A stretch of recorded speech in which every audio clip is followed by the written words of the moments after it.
Hello guys and welcome back to the channel. In today's From Sinner to Saint video, I'll be previewing St Kilda's round 9 clash with Sydney at the Gabba, 5:10 p.m. on tomorrow, Saturday, the 1st of August. It's amazing to think that we're only in round 9 and we're in August. It just does not make any sense, but that is the times that we're living in now. Unfortunately, there are no teams out yet. Usually they are out on a Thursday night, but because of the fixture being pretty skew with at the moment, I think they'll come out tonight, but I didn't really want to push this video any later than recording it and putting it up tomorrow. So it is Friday today. So I'll be just going through who I think will be in our team. I don't really know about Sydney. They may have some forced changes, but I'll just say they're going in unchanged. But I think that we do go in unchanged as well. We've got a pretty good fixture We've got a pretty good system that's working at the moment, and I don't really want to stuff around with that too much. I think if we're going to make one forced change, it will be Seb Ross coming out for Ryan Burns. Seb come off with a bit of a calf complaint late, like real late in the game on Saturday night. So I think with the fixture we've got coming up, we probably will just put him on the sidelines for a week. Sydney is probably our easier game of the 4 coming up. So yeah, I think that's probably smart. Josh Battle might come back in as well, but I'm not sure who for. That back line's pretty solid. The forward line's looking good. Maybe Dean Kent comes out, but he come back on after an injury last week and looked all right. So, yeah, I think that if I've got to make one change, it'll be Seb Ross for Ryan Burns, but I don't really want to make a change, but I also think we could go in unchanged as well. That is my sort of team news, I guess. This is a massive game for us. Last week was huge, probably our season-defining game, hopefully. But this game is just as important, in my opinion. If we win this, we've got the potential to go second, providing a Lions loss tonight at the Gabba, or wherever they're playing. Are they playing at the Gabba? I'm not too sure. No, they're playing at Metricon. So we do have a chance to go second after the Lions game, providing there's a Lions loss at Metricon against the Bombers tonight. So that is very interesting. Now, this game is very important, as I said. Consistency has always been our issue. It's been our issue from day dot, really. Had a loss against the Roos, one, lost, one loss. It's just not fun. And I think that if we could get 3 in a row here against 3 varying teams of degree in terms of degree of difficulty and degree of success, we'll be in a pretty good position, you know. And that's the thing. The ladder is as tight as anything at the moment. We're 5th, but half a game out of the 8, you know. Wins are like gold mines at the moment. What we do have is percentage. We've got we've got over 20% on 8th. So that is working in our favour. That is the one saving grace we've sort of got. We're not in risk of dropping out, but there's always a risk of dropping out when 9th is equal to you. So, half a game behind you. And 12th is a game below you. So there's just danger signs everywhere, but I think that this is our opportunity to really make our mark. You know, we've had a terrible run against Sydney as of late. I think we've lost the last 5 and they haven't scored under 100 points. So this is our chance to really right that wrong. We've had a lot of bogey games over the past week, especially, that we've started to win. Beat Adelaide for the first time in ages. Beat Port Adelaide for the first time in ages. Won at the Adelaide Oval for the first time ever. Now's our chance to beat Sydney for the first time in God knows how long. So, look, they're struggling this year. I think they're sitting, 14th somehow? No Kennedy, no Heaney, no Franklin.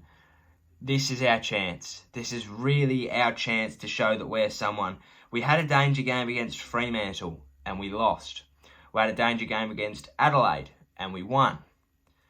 We've got a danger game against Sydney, and hopefully we win. I do predict us to win. I think that we'll win by 5 goals. I hope. But I'm happy with a win. You've just got to get past these teams, especially in this season. You play them once, especially, you know, your Carltons, your Fremantles, your Adelaides, I guess your Hawthorns and your Melbournes and your Sydneys. You just want to get past them. You just want to win and keep going. Because the keys to building a successful football club is beating the teams that you should beat and then winning a few of the games that you shouldn't. What's made Richmond such a powerhouse as of late? They've beaten all the teams they should, and then they've got wins over Collingwood and Geelong and GWS. You know, they're beating a couple of the teams that they probably shouldn't. So this is our chance. You know, we dropped the ball against Fremantle and North. We could be 7-1. We really could. We could be equal with Port Adelaide, but we're not. You know, we would have been above them, but we're not. And I guess, sure, we got them back against Port Adelaide and the Western Bulldogs maybe and the Tigers, but we just need to sew this sort of game up. I think we just need to win. That's it. A matchup that I'm really, really looking forward to is, again, our midfield battle.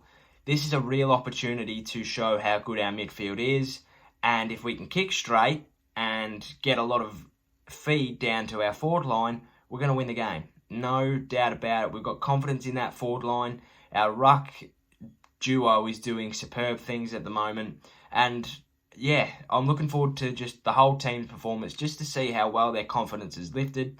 What I like this week is that we haven't had our name in every article. After we beat the Tigers and the Dogs, we had our name in every single article. Maybe we started to believe our own hype. But this week, I saw a couple, but I didn't see 100 like I usually do, or like I had previous. So I think that, I think we just need to keep level-headed. We can lose this game, as we found out against Fremantle. You know, we can lose winnable games, but this is one that we just need to put away in the books as the 4 points. You know, we've got a pretty tough fixture coming up. Bit of a skew-with fixture. We play next Thursday and then next Monday. You know, we've got a 5-day, 4-day, and then a 9-day break. So, or a 6-day break. So, it's anything can happen. I think that I think we can win 3 of those games. I think Geelong will probably drop. We usually do drop against them, but a Monday night coming off Thursday night, it's difficult. It's difficult. You know, they'll obviously be fatigued as well. They're coming off a Wednesday to Monday. It's anybody's ball game. It really is. Who knows what'll happen? I'm hoping that we can get the job done this week before we look at, the next 3. But yeah, the person that I'm really, really looking forward to seeing this week is... Man, I don't even know. There's not really a player that... Because usually when I've seen... whenever I'm making these sort of predictions, it's because a player's had a bad week and I really want them to perform. I'm looking forward to seeing how the ruck duo goes again, Ryder and Marshall. I know I've used Marshall a fair bit, usually because I want to see him perform, but now he's got that confidence and he's got that chemistry with Paddy Ryder. I'm really looking to see how this fires this week. Is it a one-time thing? Is it something we can carry on? Who knows? But I'm really looking forward to seeing how those two go again, because they were really bloody impressive last week. And if they can carry that on, who knows how far we could go? Obviously we're in 5th. We've still got to secure top 8. Who knows how many wins that'll take? I think it'll go down to the last round, to be honest. But all we can keep doing is winning. Secure ourselves in the 8 another week. And then if we're sitting 5th with 4 rounds to go, maybe you start looking at top 4. But I'll just be happy to make finals this year, if I'm honest. We're showing that we can make finals this year. There are a lot of teams below us and even in the 8 that probably don't, and that we've beaten. That's been our issue in the last however many years. We have not been able to beat a team in the top 8. Now, we've beaten Port Adelaide, Richmond, and the Western Bulldogs. That's 3 in the 8. And if you look below that, people in contention with the 8, we've beaten Carlton, and that's it. But, we've beaten 4 of the top 11 teams. Usually, we get our wins from, say we finish 12th, usually we beat 13th to 18th, and maybe even 10th or 11th. So, I'm really, really happy with our performances this year. We're beating teams in the 8, which we've struggled with, but I think we've got that belief about us this year, and hopefully we can turn some of this pressure into diamonds. And I'm looking forward to seeing how we go on Saturday. All roads lead to Saturday. Then we take a million different roundabouts to get back to round 13 whenever that comes out. But we've got a lot of work to do. Hopefully we can kick it off with a win this week, because if we do, potentially level with second, and then we've got a good run at it. So hopefully we can come out of that positive. First game, no better way to start it. Saturday twilight game, perfect stage. I'm looking forward to it. Hopefully you are as well. 5-goal win to us at least, I'm hoping, but in the same token, I'll take a win. I need a win. We need to win. It's just one of those games that we can just put in the books as a win, and then we keep moving forward. So I'm looking forward to it. Hopefully you are too. Hopefully you enjoyed today's video as well. If you did, please give us a like and a subscribe down below. Let me know what you're looking forward to on the weekend as well. Thank you for watching. Enjoy the footy. Enjoy the rest of your weekend. Cheerio, sayonara, and goodbye.